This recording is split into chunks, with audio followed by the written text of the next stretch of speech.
शतपथ ब्राह्मण, यह नितांत ही जटिल और एक तकनीकी विषय है जिसे वेद के निगूढ़ अध्ययन करता ही अच्छी तरह समझ सकते हैं।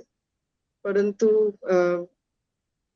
मैं इसमें इस विषय के साथ कितना न्याय कर पाऊंगी मुझे नहीं पता, परंतु मुझे लगता है ये विषय हमें इसलिए दिया गया है ताकि हम इसे पढ़े और जिस सुदूर अतीत की सभ्यता, संस्कृति और विज्ञान की कुंजी इसमें छिपी हुई है, जिस उत्तर पुरुष के लिए ये रखा गया है, कम से कम हम उसे पढ़े और उस प्रायः अवलुप्त अथवा अप्रकेत जो संपदा है, कम से कम उसका साक्षात्कार हम कर सके।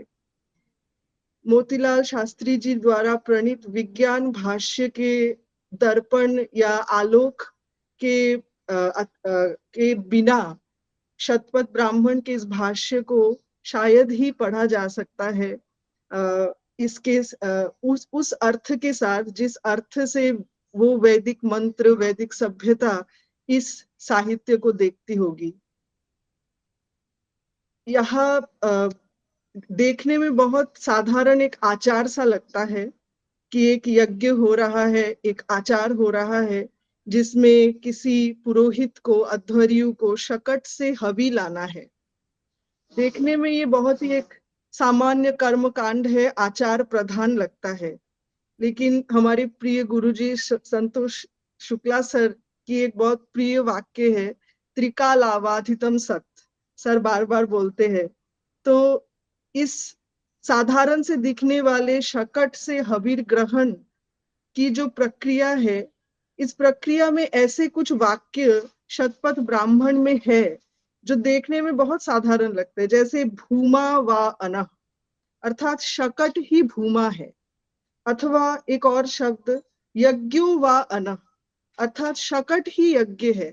ये वाक्य बहुत साधारण से लगते हैं, जैसे शकट की प्रशंसा कर रहे हो, लेकिन यहाँ पे भूमा शब्द का प्रयोग शकट के लिए जो किया गया है कि शकट से ही क्यों हविर ग्रहण करना है, क्योंकि शकट भूमा का प्रतीक है, शकट यज्ञ का प्रतीक है।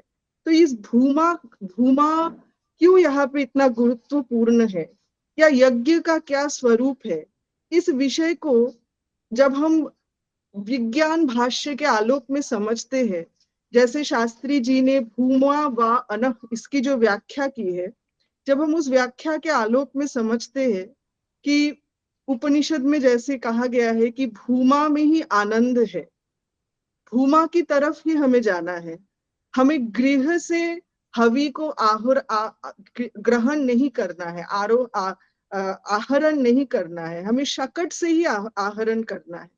क्योंकि जब हम गृह से आहरण करेंगे तो उसमें वो अप्रचुरता का भाव नहीं होगा, वो पवित्रता नहीं होगी, वो अग्रता नहीं होगी जो अग्रता शकट में है। क्योंकि पहला शस्य सकट में ही रखा जाता है, शकट से गृह में लाया जाता है। तो जो यजमान है उसे हमेशा अग्र भाग का ग्रहण करना चाहिए, जो पवित्र शुद्ध तम है, हमें अग्र भाग का ग्रहण करना है, आगे जाना है। ये जो भाव है, इस भाव का इसी भाव का एक समभाव पिछले मंत्र, पिछले ब्राह्मण, पहले ब्राह्मण, ये द्वितीय ब्राह्मण है, पहले ब्राह्मण में भी कहा गया है, जहां पे कह रहे हैं कि देवता कौन है, जो सत्य धर्मा है वो देवता है, और जो अनृत धर्मा है वो मनुष्य है।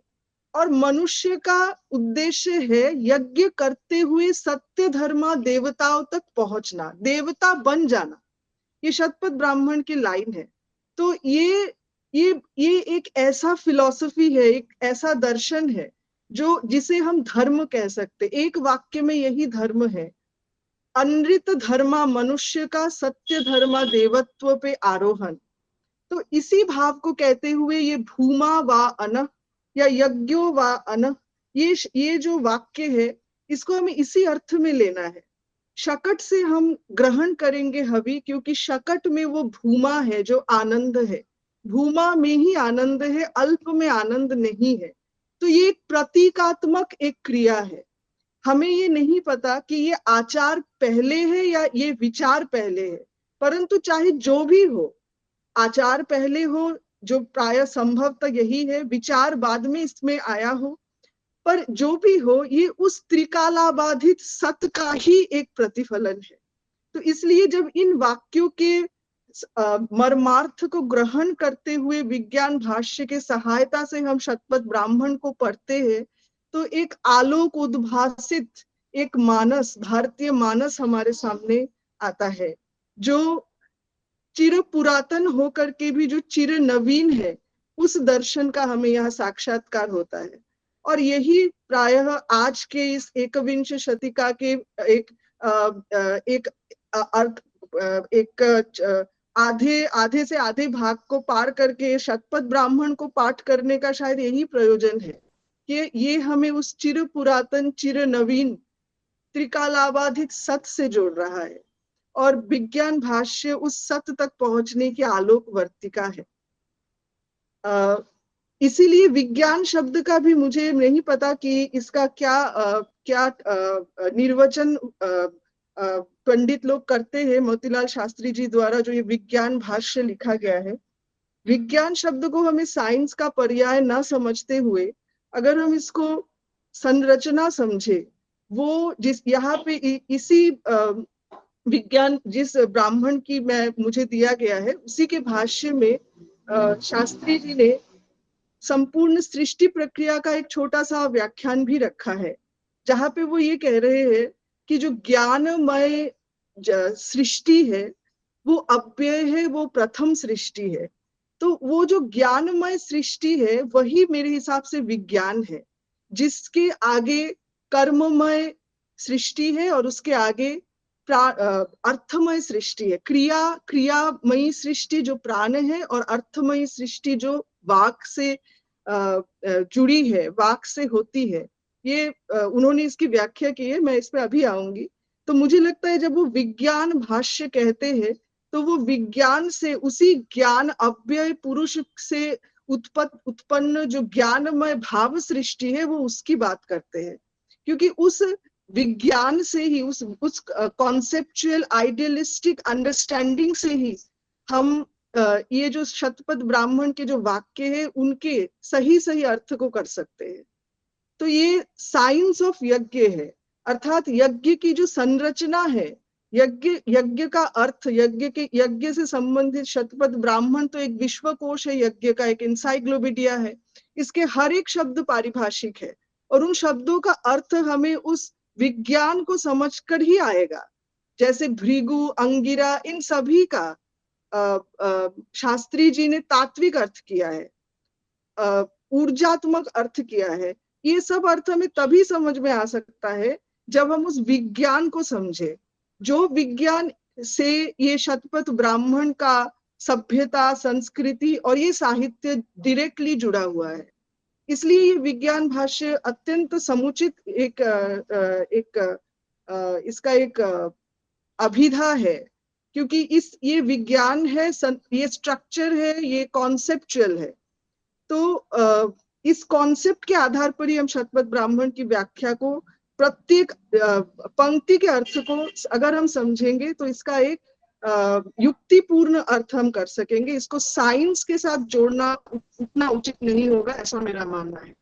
जो भी है, तो इसी भूमिका के साथ मैं अभी मूल विषय पे प्रवेश करती हूँ। तो जो मेरा जो विषय है वो द्वितीय ब्राह्मण है, प्रथम कांड का द्वितीय ब्राह्मण। प्रथम कांड हवीर यज्ञ है और हवीर यज्ञ समस्त पृथ्वी यज्ञों का प्रकृति कहा गया है। हवीर यज्ञ के बाद ही सोम यज्ञ किया जा सकता है। अग्निहोत्र में अधिकार प्राप्त करके फिर हवीर यज्ञ किया जाता है और हवीर यज्ञ के बाद सोम यज्ञ किया जाता है। हवीर यज्ञ क्या है, यज्ञ क्या है, ये सब विज्ञान भाष्य में भाष्यकार ने स्पष्ट किया है। वहां जाने से पहले मैं जो मूल 7 मंत्र है, जहां जो जिनके भाष्य मुझे उपलब्ध करवाया गया है, मैं उसका एक संक्षिप्त विवरण दे देती हूँ। इसका जो शीर्षक है वो है अनसो हवीर ग्रहणम गार्हपत्यस्य आहवनीयस्य वा पश्चात तत्साधनम। अनह से, अनह अर्थात शकट से हवि का ग्रहण करना, और गार्हपत्य और आहवनीय, या तो गार्हपत्य या आहवनीय, जिस देवता के लिए जो जहां पे यज्ञ करना है उसके पश्चात उस हवि का स्थापन स्थापन करना, ये इस भाग का ये विषय है। तो इस पे इस ब्राह्मण में, इस द्वितीय ब्राह्मण में, इसके पहले, जस्ट इसके पहले जो चर्चा आई थी, क्योंकि उसके साथ सूत्रात्मक, उसके साथ संबंध करके ही आगे की व्याख्या हो सकती है। तो शूर्प और अग्निहोत्र हवनी नाम के दो यज्ञीय पात्रों का ग्रहण हुआ है, और उस संबंधित मंत्र और उसकी व्याख्या हुई है। उन पात्रों का अग्नि में प्रतपन और उस संबंधित मंत्र, यज्ञ के प्रारंभ में क्यों अग्नि में इनका प्रतपन करना चाहिए, रक्ष और असुरों का भय इससे कैसे दूर होता है, इस पे एक आख्यायिका भी सुनाई गई है। इसके बाद ये प्रसंग आता है, अभी अध्वर्यु जा रहे हैं, शकट की ओर जा रहे हैं, हवि ग्रहण करना है। तो हवि ग्रहण करते हुए जब वो जा रहे हैं, तब वो मंत्र पढ़ रहे हैं, उर्वंतरिक्षम अन्वेमी। तो इस मंत्र की क्या प्रयोजन है? तो यहाँ मूल है, शतपथ ब्राह्मण का मूल है, अंतरिक्षं व अनुरक्षश्चरति अमूलम उभयतः परिच्छिन्नम, यथायं पुरुषो अमूलम उभयतः परिच्छिन्नो अंतरिक्षम अनुचरति। अर्थात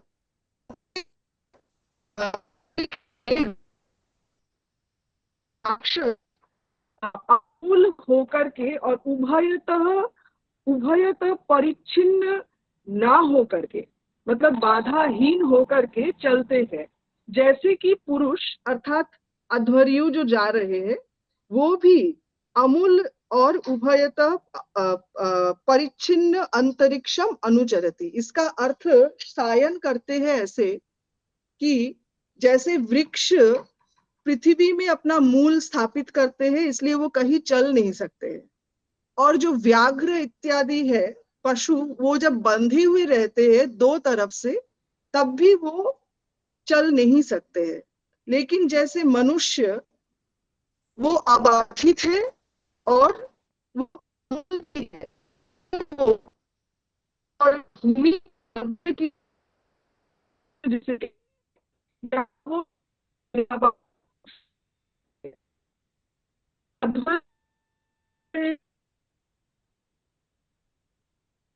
मनुष्य ही नहीं, रक्ष असुर गण भी इसी तरह अबाधित होकर के चल सकते हैं। तो यहाँ पे असुर जो शब्द है, प्रायः यहाँ ऐसा लगता है कि कीटाणु जीवाणुओं के लिए प्रयुक्त हुए हैं, क्योंकि आगे चल के शास्त्री जी ने इसकी व्याख्या की है कि ये जो रक्ष असुर है, वरुण देवता के जब वर्चस्व होता है, तो इन असुर राक्षसों का भी वर्चस्व हो जाता है, क्योंकि तब रुद्र वायु क्षीण हो जाती है। इसी को देवताओं का शयन कहते हैं, ऐसा शास्त्री जी कह रहे हैं। तो ये जो रक्ष और असुर है, ये भी साथ साथ चल पड़ते हैं। तो इनकी जो क्षमता है उसको नष्ट करने के लिए अध्वर्यु इस मंत्र का प्रयोग करते हैं। तो ये चतुर्थ मंत्र का ये है अर्थ।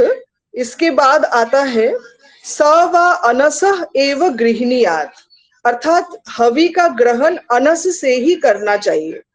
अनो ह व अग्रे पश्चेव व इदम यत् शालम स यदेव अग्रे तत् करवाणी इति तस्माद् अनसः एव गृह्णीयात्। तो शकट से ही क्यों ग्रहण करे, शाला से अर्थात गृह से क्यों ना ग्रहण करे? तो कह रहे कि अन अर्थात शकट पहले है, जो पहले है उसी से ग्रहण करनी चाहिए। तो इसकी व्याख्या बहुत सुंदर शास्त्री जी ने की है, उस पर मैं बाद में आती हूँ। तृतीय है भूमा व अन। अन भूमा है, भूमा ही वा अनस्तस्मात् यदा बहु भवति अनोवाह्यम भू अनोवाह्यम अभूद इत्याहु तद भूमानम एवै तद उपैति तस्मात् अनसः एव गृह्णीयात्। क्योंकि अनट अनह में ही भूमा क्यों है? कह रहे कि जब शस्य में प्रचुरता होती है तभी भूमा को अनह को या शकट को भूमा क्यों कहा गया है? तो ये कह रहे हैं कि जब शस्य की प्रचुरता होती है तभी वो शकट वाहन योग्य होता है। इसलिए शकट जो है वो प्रचुरता का प्रतीक है। तो इसलिए शकट से ही हवि का ग्रहण करना चाहिए, क्योंकि हमें हमेशा प्रचुरता की तरफ जाना है, अल्पता की तरफ नहीं जाना है।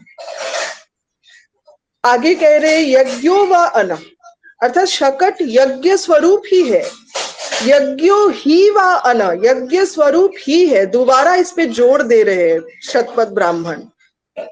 अनस एव यजुंषि संति न कोष्ठस्य न कुंभै कुंभये, अर्थात कोष्ठ के लिए अर्थात कटोरी के लिए या कुंभ के लिए यजुर्वेद में मंत्र नहीं है, शकट में ही है, शकट के लिए ही है। इसलिए शकट यज्ञ स्वरूप ही होगा निश्चित ही। हस्त्राय स्मर्शयो गृह्णन्ति,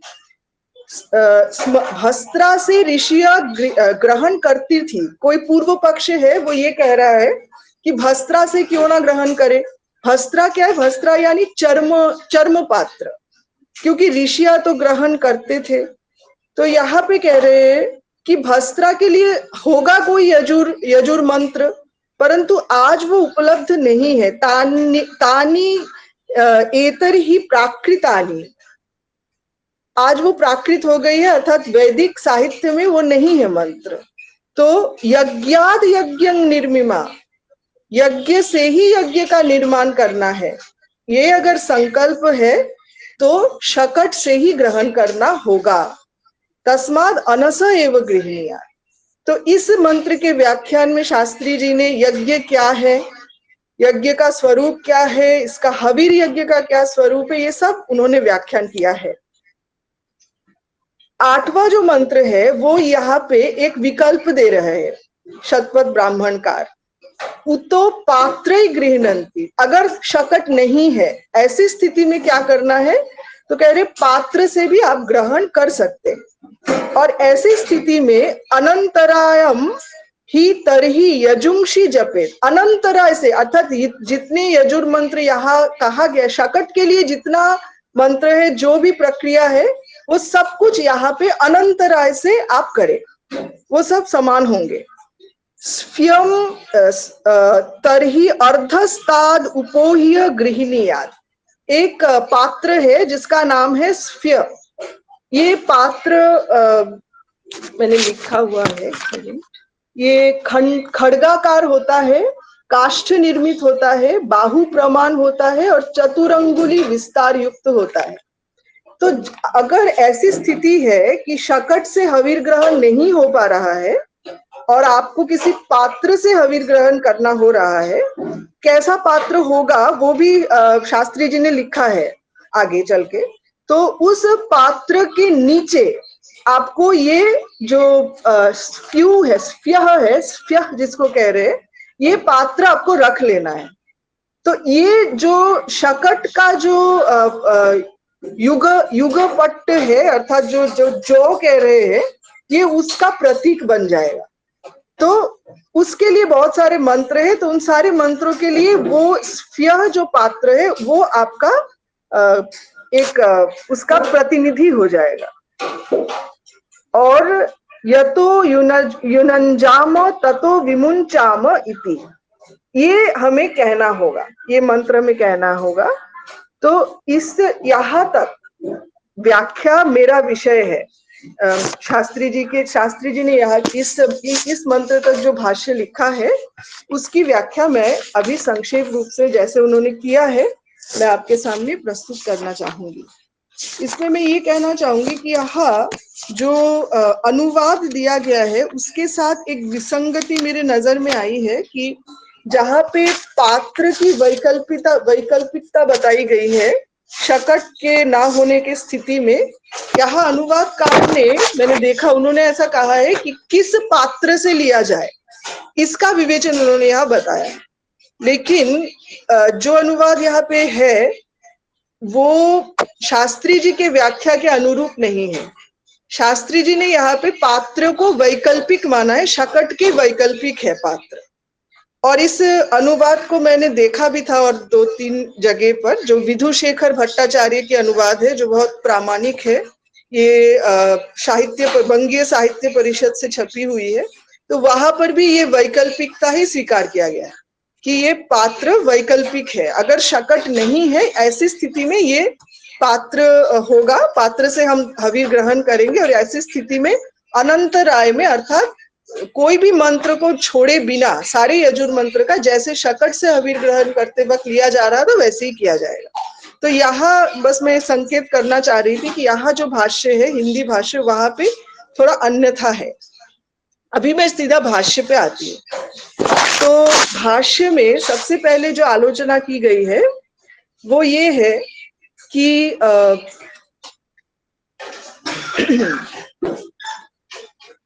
जैसा मैंने आपको कहा कि रक्ष और असुर कौन है, शुरुआत जैसे आपको मैंने बताया कि शुरुआत होती है कि जो अध्वर्यु है वो शकट के ओर जा रहे हैं और एक मंत्र पढ़ रहे हैं, उरु अंतरिक्ष। ये मंत्र क्यों पढ़ रहे हैं? क्योंकि जो राक्षस असुर उनका अनुगमन कर रहे हैं उनको नष्ट करने के लिए ये मंत्र वो पढ़ रहे हैं। तो ये राक्षस असुर कौन है इसके बारे में पहले भाष्यकार चर्चा करते हैं। तो वो कह रहे हैं वायु में एक प्रकार का नाशक असुर प्राण व्याप्त रहता है, जैसा कि पूर्व के असुर प्राण निरूपण में संक्षेप से बताया जा चुका है। रौद्र वायु आसुर प्राण का घातक है, परंतु वरुण वायु आसुर प्राण की प्रतिष्ठा है। तो वरुण पानी के देवता है, आप्य प्राण को ही वरुण कहते हैं। यह आप्य प्राण वायु रूप में सर्वत्र व्याप्त रहता है। यद्वै वातो नाभिभाति तत्सर्वम वरुण देवत्यम। तो इसी से आगे वो कहते हैं कि जो इंद्र है, इंद्र और वरुण में घोर शत्रुता है, क्योंकि इंद्र अग्नि है और वरुण देवता आप है। तो अतएव जहां इंद्र वायु नहीं रहता वह वारुण वायु प्रविष्ट हो पड़ता है। चातुर्मास्य में वारुण वायु की प्रधानता रहती है। अन्य ऋतुओं के अपेक्षा वर्षा ऋतु में वारुण प्राण पर प्रतिष्ठित दुष्ट प्राण अधिक प्रबल रहते हैं। तो वर्षाशु दोषा कुप्यंती, ये आयुर्वेद में भी हमें मिलता है। तो जब इसी को देवताओं का शयन भी कहते हैं, इसीलिए चातुर्मास्य में देवताओं का शयन भी कहा, अर्थात जो कीटाणु है जीवाणु है वो बढ़ जाते हैं। तो यही इसका सार है। तो अग्नि सर्वा, और अग्नि या इंद्र, अग्नि भी इंद्र स्वरूप है और इंद्र भी अग्नि स्वरूप ही है। अग्नि ही सर्वा देवता, इंद्र सर्वा देवता, ये हमें वैदिक कथन मिलता है। तो वारुण इन असुरों की प्रतिष्ठाता है। अतएव जैसे ही हम मंत्र को पढ़ते हैं तो अग्नि का हम वहां पे प्रतिष्ठा करते हैं और इससे जो असुर या रक्ष है उनका नाश होता है। तो इसी को आगे ऐसा कैसे होता है, क्यों होता है, ये मंत्र की शक्ति क्या है, मंत्र पढ़ने से कैसे असुर या रक्ष का या जो भी अशुभ शक्ति है उसका नाश कैसे होगा, इस प्रश्न का उत्तर दे रहे हैं। तो भाष्यकार कह रहे हैं इसका उत्तर है मंत्र शक्ति। मंत्र बोलने से आंतरिक्ष असुर प्राण नष्ट हो जाते हैं। कैसे हो जाते हैं? इसके लिए निम्नलिखित संक्षिप्त मंत्र विज्ञान को ही लक्षानुगत करना चाहिए। अब इसके आगे उन्होंने करीब 2-3 पृष्ठ में करीब बहुत विस्तार से उन्होंने संपूर्ण सृष्टि प्रक्रिया को बताया है और कैसे शब्द और अर्थ एक साथ जुड़े हुए हैं, ये उन्होंने आगे बताया है। जहां पे उन्होंने एक षोडशी पुरुष का वर्णन किया है जो जहां पर प्रधान पुरुष होते हैं अव्यय, जो अधिष्ठान है, आलंबन है। इसके बाद आते हैं अक्षर, जिसे परा प्रकृति या अव्यक्त पुरुष भी कहते हैं, गीता में है। इस वो जो वे निमित्त कारण है। और फिर क्षर अर्थात अपरा प्रकृति, जो उपादान कारण है। अव्यय पुरुष की आनंद, विज्ञान, मन, प्राण, वाक, ये 5 भेद है, जिसमें से प्रथम 3 अर्थात आनंद, विज्ञान, मन, इन तीनों को लेकर के मुक्त साक्षी उनका स्तर होता है। और जो मन, प्राण और वाक, इन 3 को समष्टि होकर के ये सृष्टि साक्षी होते हैं, वही पुरुष। तो सृष्टि, अगर हम आगे अगर सृष्टि प्रक्रिया को देखेंगे, तो यहाँ पे ये मन, प्राण और वाक की प्राधान्यता है, जहां से सृष्टि शुरू हो रही है। उसमें वो कहते हैं मनोभाग ज्ञान शक्तिमय है, प्राण भाग क्रिया शक्तिमय है, और वाग भाग अर्थ शक्तिमय है। तो ज्ञानमय मन का विकास साधन अव्यय है, जो अव्यय पुरुष अधिष्ठान रूप से हमने पहले सुना। इसके बाद क्रियामय प्राण का विकास स्थान अक्षर है, और अर्थमयी वाक का विकास स्थान क्षर है। तो ये जो क्षर पुरुष है, यही विश्व संसार है, स्थूल है। तो जो प्राणमय स्तर है, उस अनेक क्रियाएं मिलकर एक एक गुण बनता है। प्राणमय स्तर में गुण आते हैं, शब्द, स्पर्श, रूप, रस, गंध, ये 5 तन्मात्राएं ही गुणभूत नाम से प्रसिद्ध है। इस गुण सृष्टि का प्रवर्तक अक्षर है, अर्थात वही अव्यय फिर अक्षर, जो प्राणमय है। तो इसके बाद इनके समन्वय से तत्व समन्वयात क्रमशः अनुभूत, रेणुभूत, महाभूत, भूत भौतिक रूप में परिणत होता हुआ अर्थ सृष्टि में परिणत हो जाता है। ये अर्थ सृष्टि जो है, ये वांगमय है, अर्थात वाक रूप है। ये यहाँ पे वाक रूपता को समझना जरूरी है, क्योंकि यही से शब्द और अर्थ में संयोग है। तो आगे अत्यंत संक्षेप में मैं बताना चाहूंगी, बहुत लंबा है ये जो प्रकरण है। वहां पे वो यही कह रहे हैं कि जो ऋषि है, ऋषि इस शब्दार्थमय या स्फोटात्मक जो वाक रूप है, उससे साक्षात संबंध रखते हुए मंत्र को साक्षात्कार करते हैं। इसलिए जब मंत्र होता है, तो मंत्र जैसे यहाँ पे उन्होंने कहा है, परोक्ष पदार्थों का शब्द के साथ होने वाला वो संकलन ही वेद संहिता नाम से प्रसिद्ध है। अर्थात वैदिक जो मंत्र है, वो स्थूल अर्थमयी जो जगत है, पदार्थ, उससे संबंधित नहीं है। वो उससे एक स्तर ऊपर जो शब्दार्थमय है, जहां से शब्द सृष्टि भी हो रही है, अर्थ सृष्टि भी हो रही है, वहां से डायरेक्टली संयुक्त है। साधारण वाक वाक है, परंतु परोक्ष अर्थ का निरूपण करने वाला वाक ही मंत्र है। तो इसलिए जब हम मंत्र का उच्चारण करते हैं, विद्वान ब्राह्मण, हर कोई नहीं, विद्वान ब्राह्मण के मुख से निकली हुई मंत्रवाक साक्षात ब्रह्म है, साक्षात ब्रह्म है। इससे वो तत्व गृहित हो जाता है। मंत्र के द्वारा देवता गृहित हो जाते हैं। देवता अग्निमय है, अग्नि आसुर प्राण का नाशक है। अतएव कहीं असुर प्राण के नाश के लिए साक्षात वैद्य अग्नि का सहायता ली जाती है।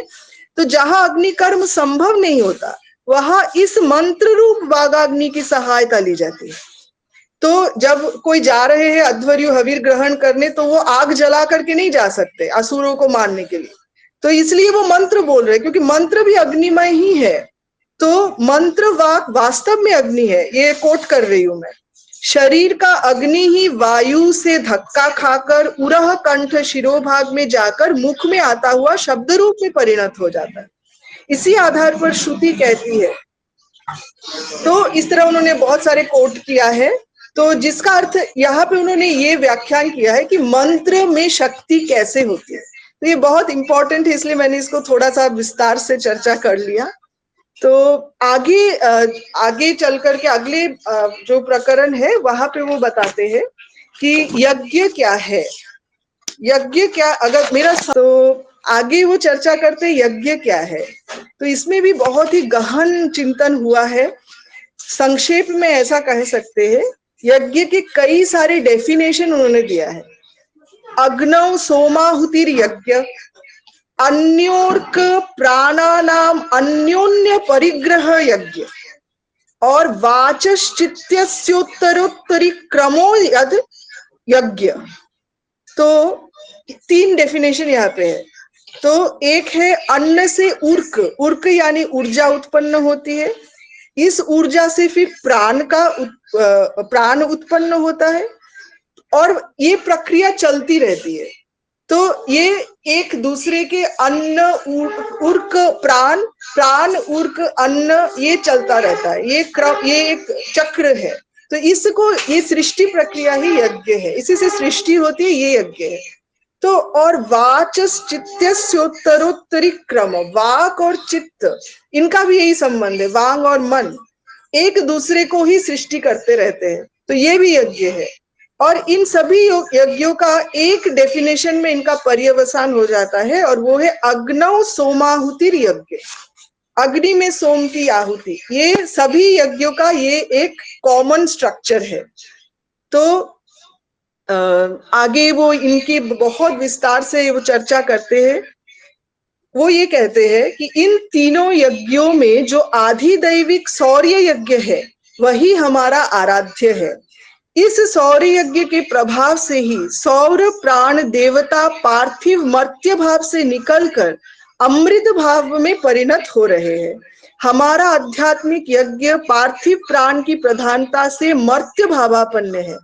आध्यात्मिक प्राण देवताओं को उसी नित्य यज्ञ की प्रतिकृति भूत वैध यज्ञ के द्वारा उन आधिदैविक प्राण देवताओं के साथ मिलाकर अमृत भाव प्राप्त कर लेना ही कर्म प्रधान यज्ञ का अन्यतम फल है।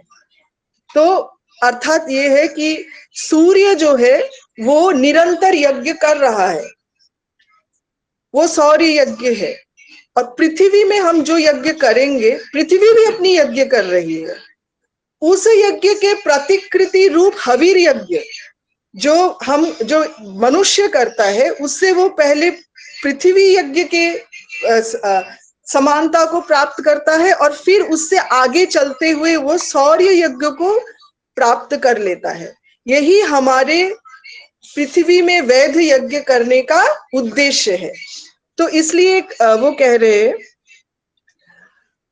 अधिकार समर्पक अग्निहोत्र के अनंतर हवीर यज्ञ किया जाता है। अभी वो हवीर यज्ञ का स्वरूप बता रहे हैं। हवीर यज्ञ क्या है? तो कह रहे हवीर यज्ञ पार्थिव यज्ञ की प्रतिकृति है। पृथ्वी में जो यज्ञ निरंतर चल रहा है, अर्थात अन्न उर्क प्राण, वो जो उन्होंने पहले बताया है, उसको कह रहे हैं वो पृथ्वी यज्ञ। पृथ्वी में ये यज्ञ चल रहा है जो अन्नमय है, पृथ्वी में सब कुछ अन्नमय है। तो इसलिए अन्न से सोम, जो चंद्रमा इस अन्न का मूल है, तो इससे आहुति हो रही है, सोम की आहुति हो रही है जो अन्नमय है पृथ्वी पर। तो हवीर यज्ञ पार्थिव यज्ञ की प्रतिकृति है। पार्थिव यज्ञ में अन्न सोम की आहुति होती है, जो सूर्य विरोधी भाग, अच्छा पृथ्वी के 2 भाग कर दीजिए। यहाँ पे देखिए वो जो पृथ्वी में जो यज्ञ चल रहा है, प्रकृति भूत जो यज्ञ है, उसकी विषय में बता रहे हैं कि पृथ्वी की 2 भाग कर दीजिए, अर्थात दिन और रात्रि। एक सूर्य की ओर रहेगा और एक विरुद्ध दिक पर रहेगा। जो सूर्य विरोधी भाग है वही गार्हपत्य अग्निकुंड है। इसमें रहने वाला पार्थिव अग्नि गार्हपत्य अग्नि है। सूर्य की ओर का पार्थिव खंड आहवनीय कुंड है, इसका अग्नि आहवनीय अग्नि है। तो जो आहवनीय अग्नि है वहां पृथ्वी में निरंतर यज्ञ चल रहा है, अर्थात सृष्टि हो रही है। सूर्य के किरण से पृथ्वी में अन्न का सृजन हो रहा है, और वही अन्न फिर आहुति रूप में पृथ्वी यज्ञ में हो रहा है। संपूर्ण अन्न इसी पर उत्पन्न होते हैं, अंत में इसी में आहूत हो जाते हैं। पृथ्वी पर रहने वाले जितने प्राणी हैं सब अन्नमय है। तो ये अन्न मन प्राण वांग्मय है।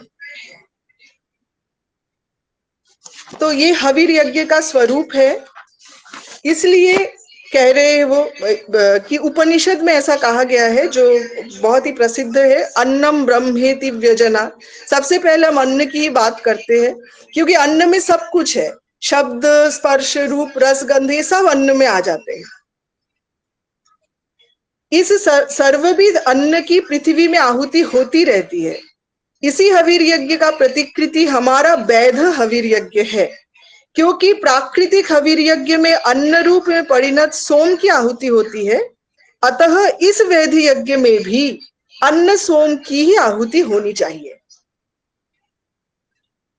अपरिपक्व अन्न को हवि कहते हैं एवं परिपक्व अन्न पुरोडाश नाम से प्रसिद्ध है। तो पुरोडाश की आहुति होती है और इसी पुरोडाश को बनाने के लिए अध्वर्यु जो है हवि ग्रहण करने जा रहे हैं।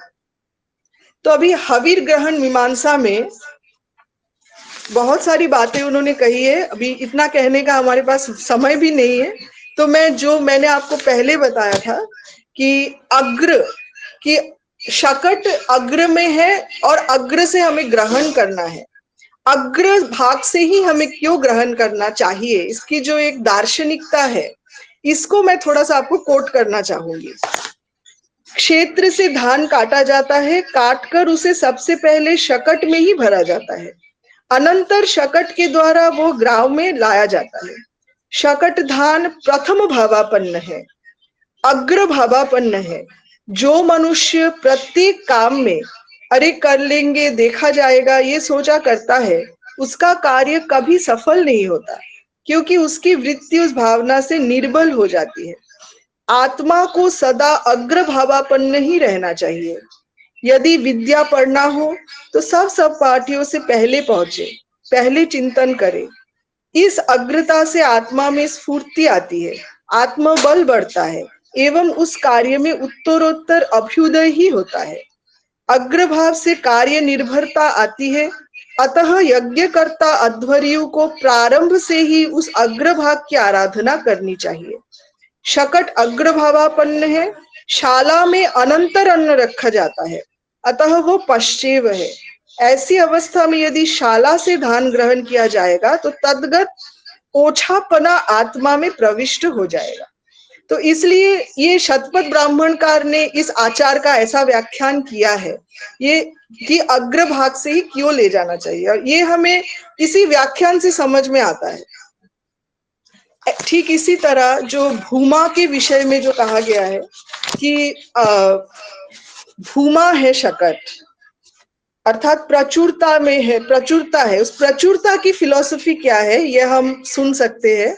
मैं थोड़ा सा कोट करना चाहूंगी। भूमा को सुख कहते हैं एवं अल्पता को दुख कहते हैं।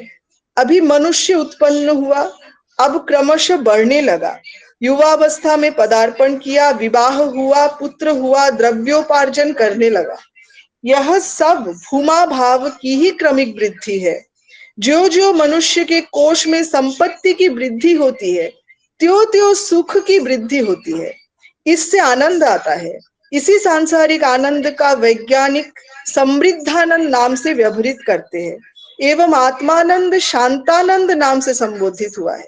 दोनों ही भूमा से संबंध रखते हैं। साधारण मनुष्य सांसारिक सुख को दुख का कारण समझते हैं, परंतु ऐसा नहीं है। ये लाइन बहुत इंपॉर्टेंट है क्योंकि यहाँ पे बौद्ध दर्शन के प्रति एक प्रक्षेप भी समझा सकता है इसको, कि साधारण मनुष्य सांसारिक सुख को दुख का कारण समझते हैं, परंतु ऐसा नहीं है। जो मीमांसा का मत है, जो स्वर्ग के समर्थन में है कि सुख की आशा करना या आकांक्षा करना कहीं से भी गलत नहीं है। दार्शनिक रूप से सांसारिक सुख दुख के कारण नहीं है, अपितु उनकी अल्पता ही दुख का कारण है। पुत्र होना सुख है, परंतु वह यदि मर जाता है तो दुख होता है। यदि निरंतर वृद्धि ही होती रहे तो कभी दुख नहीं हो सकता। तो ये जो वृद्धि है, भूमा है, हम संपूर्ण वैदिक यज्ञ हो या ज्ञान कांड हो या कर्म कांड हो, सभी हमें इस भूमा की तरफ ही निर्देश करते हैं। तो इसलिए जो यज्ञकारी जो वैदिक सभ्यता है, वो कभी भी धन यश मान के आकांक्षा करने में कभी एपोलोजेटिक नहीं होता है। क्योंकि ये भूमा की आकांक्षा ये दोनों के लिए सत्य हो सकता है, वो समृद्धानंद हो या शांतानंद हो। तो इसीलिए वो कहते हैं इसी विज्ञान के आधार पर अजितम जेतुम अनुचिंतये न कचित अपि अलम बुद्धिमादध्यात्। कभी भी इतने में संतुष्ट मत हो जाओ। चरैवेति का जो सिद्धांत है कि आगे चलते रहो और भी बहुत कुछ मिलेगा। तो इसलिए भूमा या शकट से लेना है, गृह से नहीं लेना है, छोटे पात्र से हमें हविर ग्रहण नहीं करना है। तो ये वो बताते हैं यहाँ पर। और आगे पात्रों से हविर ग्रहण के विषय पर भी उन्होंने बहुत चर्चा करी है कि